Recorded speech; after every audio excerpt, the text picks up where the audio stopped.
오늘 우리에게 주시는 말씀은 시편 119편 113절에서 128절까지 말씀입니다. 시편 119편 113절에서 128절까지 제가 한 절 여러분 한 절 교독하겠습니다.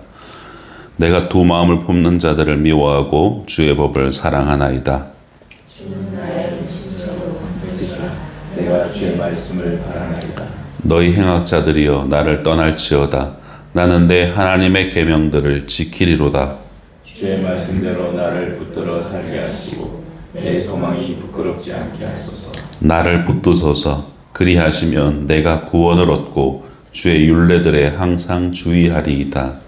주의 율례들에서 떠나는 자는 주께서 다 멸시하셨으니 그들의 속임수는 허무함이니이다. 주께서 세상의 모든 악인들을 찌꺼기같이 버리시니 그러므로 내가 주의 증거들을 사랑하나이다. 내 육체가 주를 두려워함으로 떨며 내가 또 주의 심판을 두려워하나이다. 내가 정의와 공의를 행하였사오니 나를 박해하는 자들에게 나를 넘기지 마옵소서. 주의 종을 보증하사 복을 얻게 하시고 교만한 자들이 나를 박해하지 못하게 하소서. 내 눈이 주의 구원과 주의 의로운 말씀을 사모하기에 피곤하니이다. 주의 인하신 대로 주의 종에게 행하사 내게 주의 율례들을 가르치소서.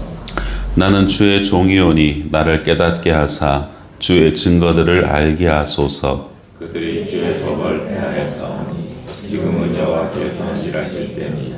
그러므로 내가 주의 계명들을 금 곧 순금보다 더 사랑하나이다. 그러므로 내가 범사에 주의 법도들을 바르게 여기고 모든 거짓 행위를 미워하나이다. 아멘. 오늘 본문 시편 119편의 15연과 16년의 내용들입니다. 15번째 이 단락인 히브리어 알파벳 사멕이라는 단어로 알파벳으로 시작을 하는데, 여기서 15번째 연이 시작이 113절부터 114절, 115절 이렇게 쭉 이 단어 절들이 시작할 때에 첫 알파벳들이 모두가 다 사멕이라는 말입니다. 우리가 첫 번째 1절에는 알렙으로 시작했지 않습니까? 1절부터 8절까지 모두가 다 알렙이라는 알파벳으로 시작하는 그런 형식을 닭관체라고 하였죠. 15절은 그렇게 사멕으로 시작하고 16절은 이제 아인이라는 알파벳으로 시작을 합니다. 오늘 본문의 전체적인 내용은 말씀을 따르는 삶과 세상의 유혹 가운데에서 흔들릴 때 말씀을 따라 살기를 소망하는 그런 시인의 간절한 소망이 이 시인의 고백 가운데 깊이 새겨져 있습니다. 성도 여러분, 연약한 우리의 마음은 늘 언제나 스스로 그렇게 흔들릴 때가 있습니다. 게다가 주변 사람들의 유무형의 박해와 환경의 변화는 그런 우리 흔들리는 마음을 더 부추기고 더 힘들게 할 때가 많습니다. 그럼에도 불구하고 믿음의 길을 걷는 성도는 영적인 눈을 뜨고 하나님만 바라보면서 말씀을 따라가는 것, 그것이 성도의 마땅한 사명일 것입니다. 본문 13절에서 15절 말씀을 함께 읽겠습니다. 시작. 주의 법을 사랑하리라. 주는 나의 신체로 만드시라. 내가 주의 말씀을 바라나이다. 너희 행악자들이여 나를 떠날지어다. 나는 내 하나님의 계명들을 지키리로다. 아멘. 시는 지금 두 마음을 품은 자들의 방해로 고통을 당하는 것으로 보여집니다. 시인이 이런 고백을 한다는 것은 하나님의 말씀에 마음을 온전히 두지 못하고 현재 갈등 중에 있기 때문에 그 두 마음을 품은 자들의 방해와 미움이 고통이 느껴지는 것이고, 그것을 대적하기 위해서 선언하는 그의 모습들이 드러나는 것이죠. 하나님이 말씀하시는 이 믿음의 길은 여러분 믿음으로만 갈 수 있는 길입니다.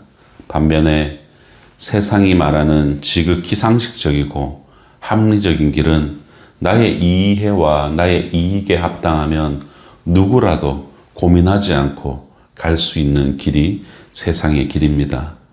성도 여러분, 본문의 시인이나 우리 모두는 그 믿음의 길과 세상의 길, 그 사이 어딘가에 서 있고 우리는 그 지점에서 죄송한데 물 한 잔만 좀 부탁드릴게요.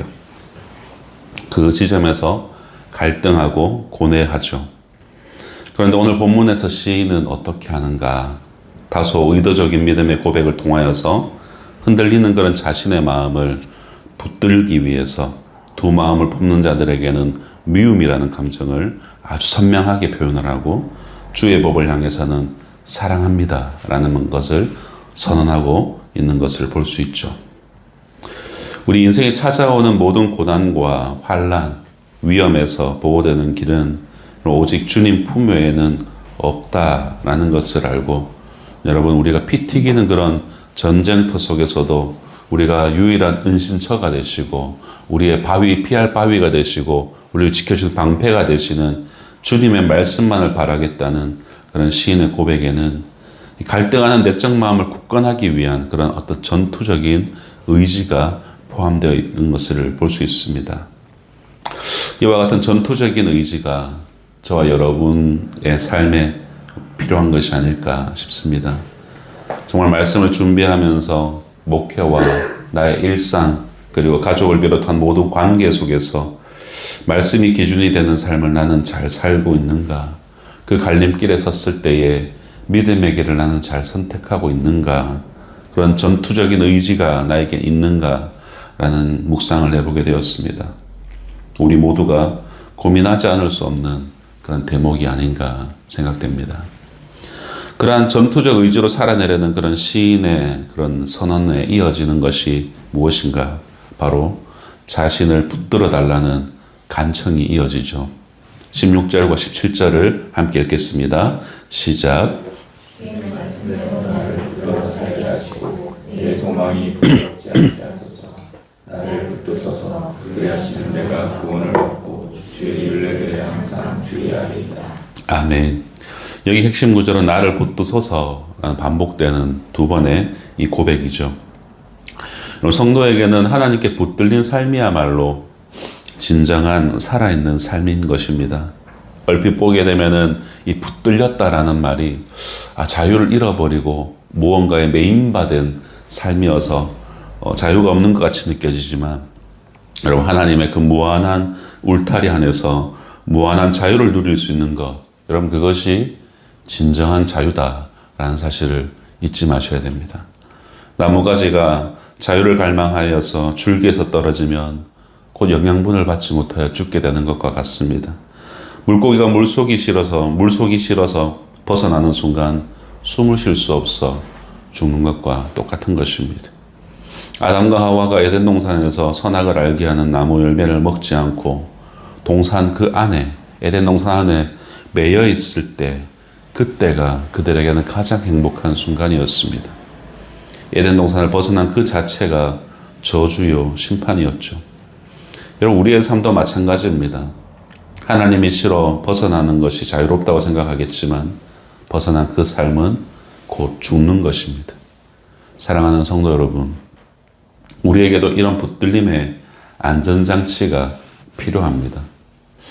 목사라는 이름, 사모라는 호칭, 장로, 집사라는 그런 호칭이라도 우리가 붙들려서 그리고 예배 인도자, 리더, 부장, 교사, 각종 봉사자라는 자리에 붙들려서 우리가 한 번쯤은 고민의 길에서 그래도 내가 목사인데 그래도 내가 무엇인데 이런 일을 하는데 라는 그런 마음이 하나님의 말씀을 어기려는 그런 양심이 발현하려는 그때에 한 번은 부딪히고 고민하게 하더라라는 것이죠.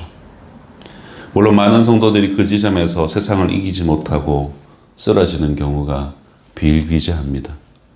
그 이유는 육신이 약해서가 아니라 말씀의 유익을 경험하지 못했거나 성경을 읽지 않아서 잘 모르기 때문인 경우가 많습니다. 성도 여러분, 하나님의 말씀에 붙들릴 때 여러분 우리 영혼에는 참된 안식과 생명이 있습니다. 노년의 바울이 젊은 디모데에게 이렇게 말을 했습니다. 디모데후서 3장 14절에서 15절 말씀 함께 읽겠습니다. 시작. 그러나 너는 배우고 확신한 일에 거하라. 너는 내가 누구에게서 배운 것을 알며 또 어려서부터 성경을 알았나니 성경은 능히 너로 하여금 그리스도 예수 안에 있는 믿음으로 말미암아 구원에 이르는 지혜가 있게 하느니라. 아멘. 젊은 디모데는 배우고 확실한 이 말씀 가운데 거하는 것을 통해 하나님께 온전히 붙들림 바 되었습니다. 말씀을 읽고 여러분 묵상하지 않고서는 결코 얻을 수 없는 그런 붙드심의 은혜입니다. 사랑하는 성도 여러분, 말씀을 읽어야 됩니다. 주의 말씀에 주의하기 위해서는 무엇을 주의하라고 하는지를 우리가 알아야지 주의하지 않겠습니까? 그저 자신의 생각이 옳은 대로, 자신의 소견대로 그렇게 판단하다가는 자기도 모르는 사이에 왕이 없는 삶을 살게 될 것입니다. 부디 말씀을 배우고 사랑하고 그 속에 확신한 일에 거하는 그런 저와 여러분 되시기를 소망합니다.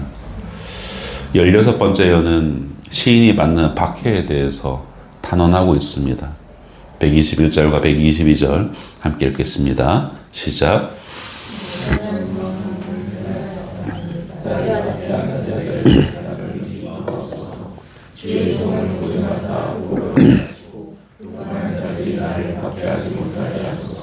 아멘. 두렵고 떨리는 마음으로 이 말씀을 붙들고 살아갈 때에 따라오는 것이 여러 가지가 있을 텐데요. 그 중에는 달갑지 않은 것 중에 하나가 바로 박해라는 것일 것입니다.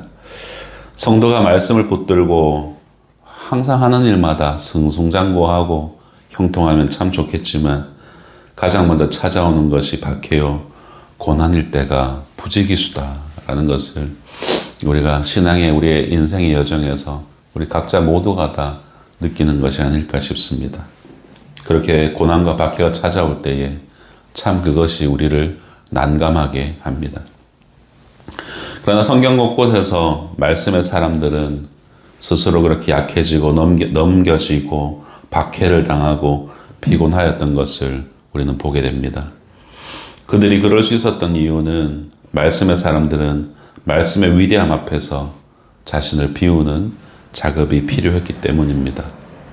그들은 오직 하나님의 뜻과 공의만 선명해지도록 자신의 이름, 자신의 삶, 자신의 욕심과 이 모든 것들을 과감하게 지워갈 수 있는 그런 사람들이었습니다.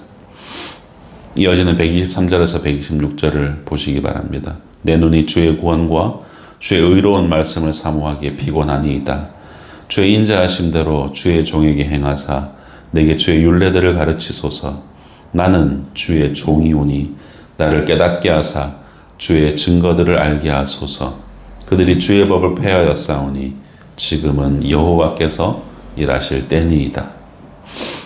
이 시인은 인간이기에 느끼는 피곤함이 없을 수가 없었습니다.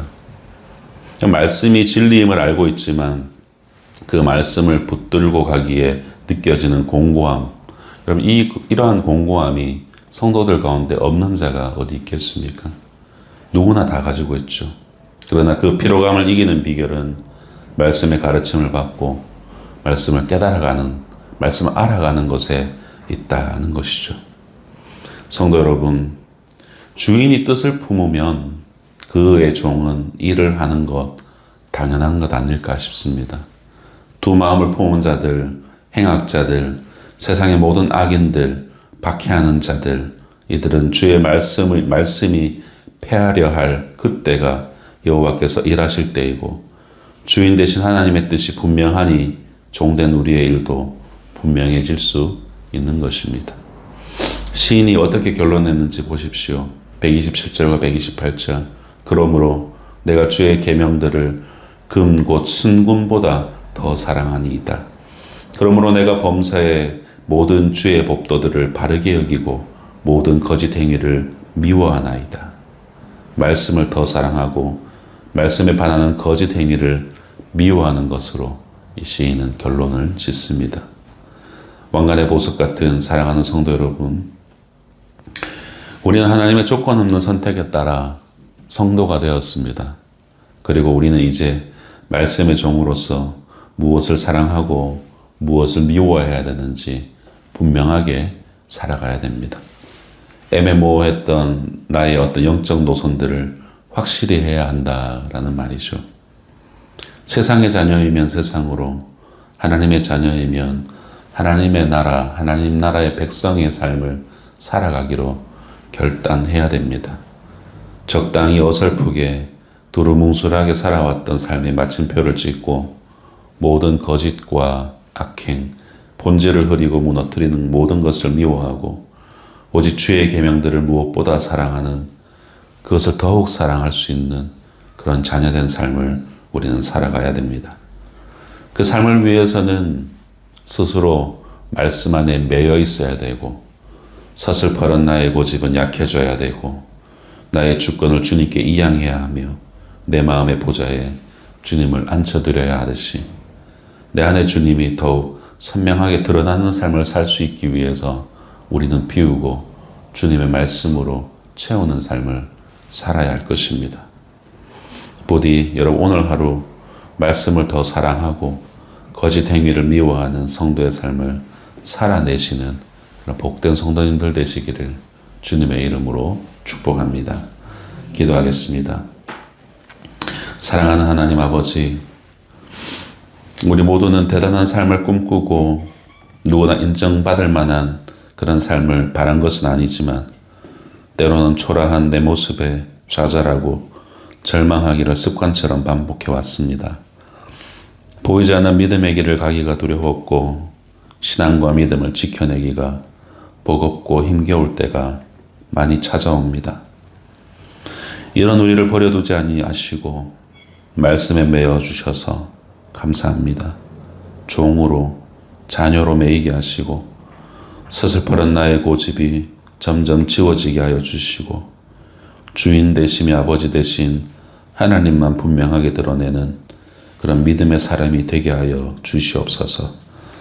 오늘 하루 우리가 만나게 될 수많은 상황 속에서 때로는 우리를 피곤하게 하고 우리를 곤고하게 하며 우리를 박해하는 그 상황 속에서 오직 주님만이 드러날 수 있도록 내 안에 나를 비우고 말씀은 더욱 사랑하고 거짓을 미워할 수 있는 그런 성도들 될 수 있도록 은혜를 베풀어 주옵소서. 오늘 하루 주님과 온전히 동행하길 원합니다. 은혜 베풀어 주옵소서. 감사드리며 예수님 이름으로 기도드립니다.